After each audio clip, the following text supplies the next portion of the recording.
Hi, I am Harindra Narayanan. I am reading an article from the Times of India, The Speaking Tree, 9th February 2014.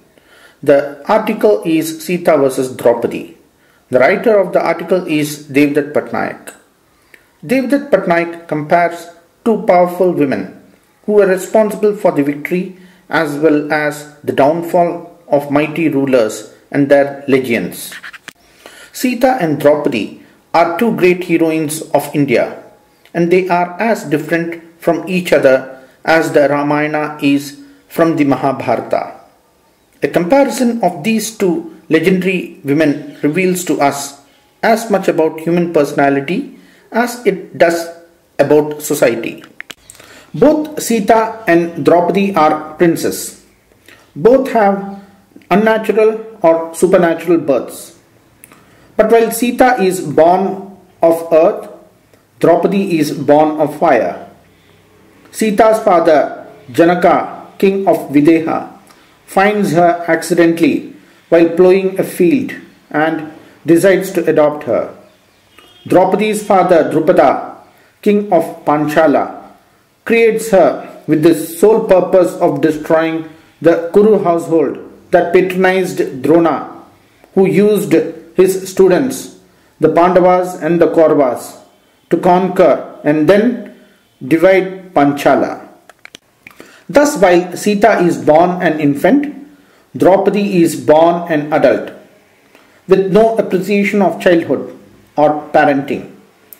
And while Sita is raised in love, Draupadi is raised in hatred, designed for destroying a family. Curiously, mothers play little or no role in their upbringing. They are always addressed as their father's daughters, Janaka's Janaki and Drupada's Draupadi. Both Sita and Draupadi are trophies in an archery contest. Rama breaks a mighty bow that he was supposed to string to win Sita's hand, while Arjuna strikes the eye of a fish rotating on a wheel hanging from the ceiling to win Draupadi's hand.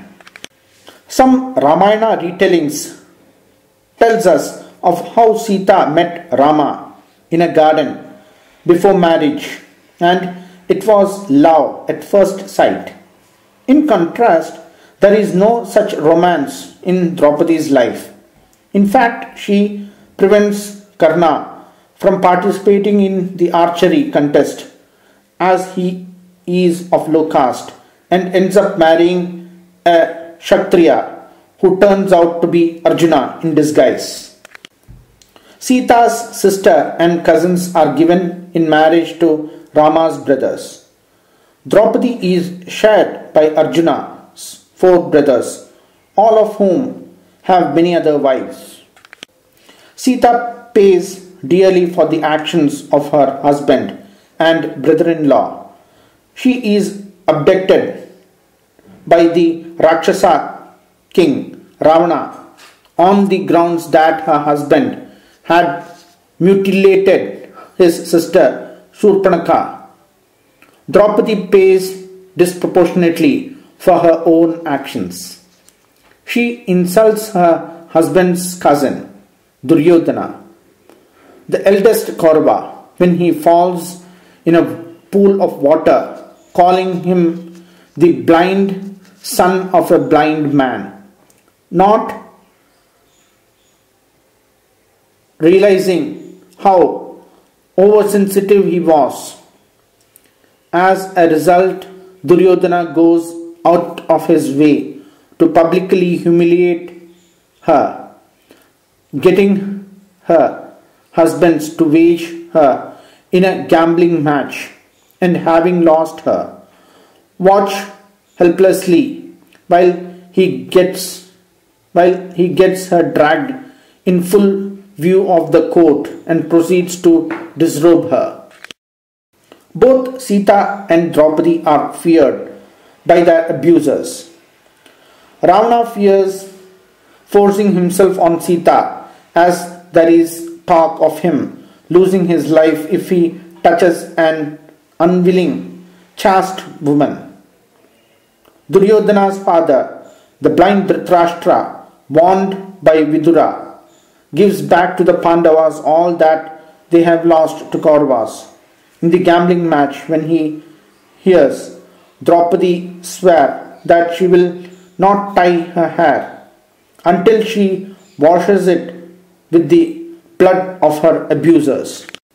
Sita never screams vengeance but displays silent stoic confidence that her husband will rescue her. Draupadi screams vengeance but doubts if her 5 husbands will avenge her insult. She has the reason to doubt them. They did not kill Jayadratha, the husband of her sister-in-law, even though he drags her out of her house onto his chariot, determined to make her his concubine. When Rama finally rescues Sita, he reveals rather heartlessly that he is more worried about his family honor and not her person, forcing her to prove her chastity while in captivity in Ravana's house by undergoing a trial by fire.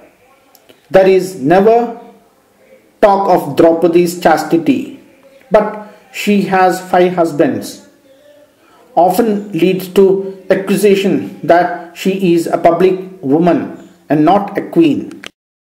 In the final chapter, Sita is abandoned in the forest, banished from her husband's house as the public feels she is a stain on royal reputation and unfit to be queen. She suffers silently. Draupadi gets her vengeance. Her abusers are massacred and she washes her hair in their blood. But the joy of vengeance is short-lived.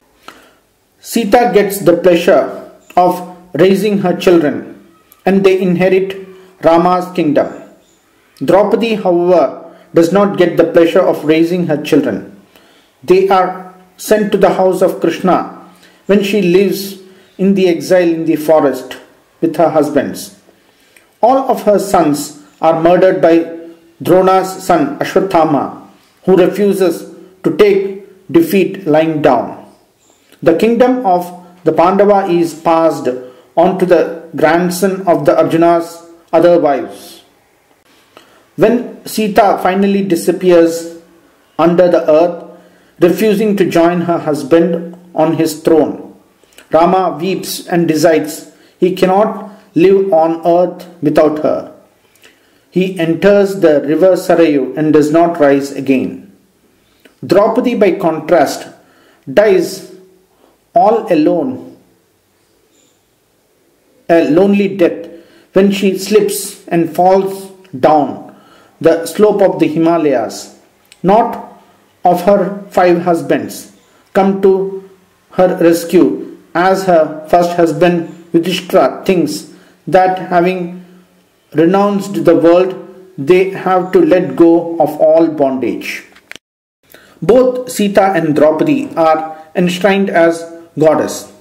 Sita is a more familiar sight in temples. She is a graceful Lakshmi, without whom Rama is never worshipped. Draupadi worship is popular in some parts of India, as in North Tamil Nadu. There she is Amman, the mother goddess worshipped alone without any of her husbands, the fearsome Kali who drinks the blood of her abusers. It is interesting to note that modern writers tend to project Sita more as a silent, suffering victim and Draupadi more as an outspoken and demanding heroine, while traditional storytellers see Sita as a person full of love, wisdom and patience, and Draupadi as a glamorous, intimidating diva What everyone agrees with is that they can be no more two characters more different from each other.